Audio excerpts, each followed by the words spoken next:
1 August साहित्यरत्न doctor Annabhau Sathe यांच्या जयंतीनिमित्त 105वी जयंतीनिमित्त सर्व समाज रात्री 12 वाजता इथं या ठिकाणी अण्णाभाऊ साठेंना पुष्पहार घालण्यासाठी आले आणि ढोल ताशाच्या गजरात त्यांनी अण्णाभाऊ साठेंना मोठ्या जल्लोषाने हार घातला आहे आणि सर्व मातंग समाज आज इथं आलेले होते अण्णाभाऊंना अभिवादन करण्यासाठी।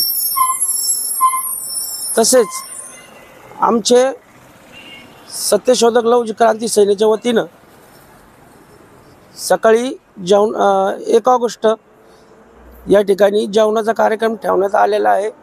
तरी सर्वांनी साहित्यरत्न डॉक्टर अण्णाभाऊ साठे यांच्या स्मारकावर यावे ही नम्र विनंती।